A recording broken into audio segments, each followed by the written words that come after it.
Los años 80 fue una época muy interesante para el fútbol europeo, sobre todo el inglés. Y es que el balompié de la isla británica estaba siendo azotada por los llamados hooligans. Este fenómeno trajo consigo una ola de violencia en los estadios de fútbol, escalando a dimensiones inimaginables. Lo peor de este fenómeno es que incluso llegó a azotar a la Europa continental, y un reflejo de esto fue uno de los eventos más trágicos que ha habido en el fútbol. Antes de comenzar te recuerdo que te suscribas al canal y actives la campanita para recibir notificaciones, y estos son los tiempos del deporte.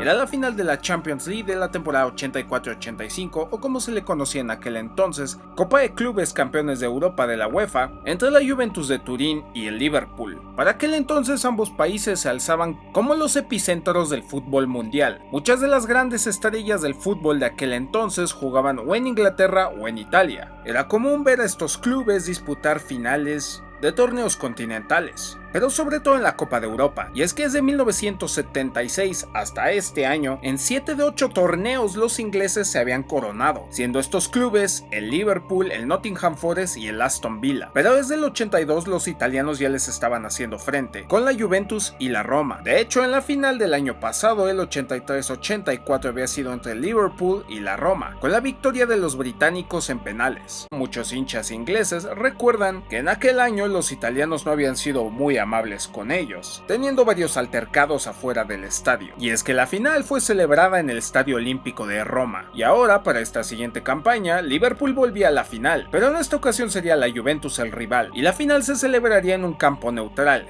Heysel, Bélgica. Aún así el clima era bastante hostil, teniendo de un lado a los hooligans ingleses y del otro a los llamados tifosi, otros hinchas que no eran famosos precisamente por ser los más calmados. Los británicos no solamente venían a alentar a su equipo, sino a vengarse, primero por lo sucedido el año pasado en Roma, y segundo porque meses antes habían disputado la Supercopa de Europa igualmente contra la Juventus. Adivinen en dónde, en Turín, y también digamos que hubo clima hostil. Una hora antes del encuentro, las hostilidades empezaron. Algo que recalcar aquí es que el estadio no parecía ser lo suficientemente adecuado para albergar una final de este tipo, y solamente había una reja alambrada que separaba ambas aficiones, y hubo muchísimos más asistentes de los que se esperaban. De repente hubo piedras volando de un lado a otro, hinchas brincándose a las tribunas opuestas, también debido a que la policía presente en el estadio era insuficiente para contener a todos, y fue donde vino lo peor, y es que en medio de la confusión y corredera se provocó una avalancha humana que terminó por derrumbar uno de los muros de contención, que terminó con la vida de 39 personas que cayeron al vacío. También hubo muchísimos heridos y caos por doquier. Los aficionados más ágiles pudieron escalar el enrejado y saltar del campo de juego para ponerse a salvo. Momentos más tarde arribaron más elementos de la policía apoyados por el ejército y más personal del estadio, pero el daño ya estaba hecho.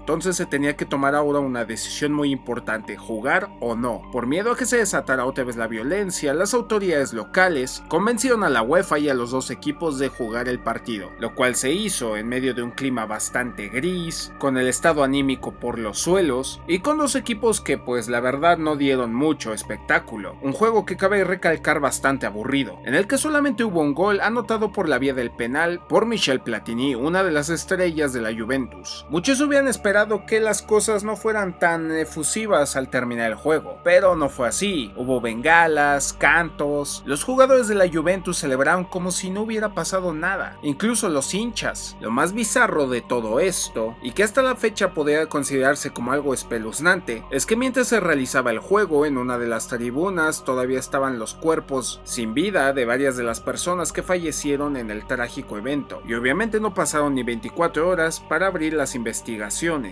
¿Qué había sucedido mal? ¿Quién era el culpable? Todos los dedos apuntaban hacia los fans del Liverpool. La UEFA sancionó con 10 años de suspensión al Liverpool. No podían competir en competencias continentales ni mundiales de cualquier carácter. De la misma manera fueron sancionados el resto de los equipos ingleses, solamente con la diferencia de 5 años. Aunque tiempo después se le redujo la sanción a Liverpool a solamente 6 años. 26 hinchas de Liverpool fueron juzgados, pero solamente 14 pisaron la cárcel, con una sentencia de 3 años que fue reducida más tarde a la mitad, bajo los cargos de homicidio involuntario. El jefe de la policía a cargo del operativo también fue suspendido, junto con el presidente de la Federación Belga de Fútbol. La UEFA tuvo que indemnizar a las familias. Y lo peor de todo esto es que solamente habían pasado 2 semanas de la tragedia de Valley Parade en Bradford, Inglaterra, en donde fallecieron varias personas y otras tantas salieron heridas por un incendio en las tribunas. El estadio de Heysel no volvió a albergar partidos de fútbol. Varios años después, este recinto fue remodelado y rebautizado como Estadio Rey Balduino. Las sanciones impuestas a los clubes ingleses puso fin a una era de dominio británico en los torneos continentales. Hubo pérdida de ingresos y muchas de las grandes estrellas del fútbol inglés inmigraron a otros equipos del continente, esto para ganar más prestigio y dinero y poder jugar torneos continentales. Uno pensaría que todo esto sería suficiente y dejaría una gran lección a todos, pero no, porque 4 años después vino la tragedia de Hillsborough, suceso que ya conté en otro video, te dejo el link, y que también terminó con la vida de varios aficionados. En total fueron 39 personas las que fallecieron en la tragedia de Heysel y 600 los heridos, y por supuesto una oscura mancha en la historia del fútbol europeo. ¿Te gustó el video? Déjanos tu comentario, checa más contenido como este y no olvides de suscribirte al canal.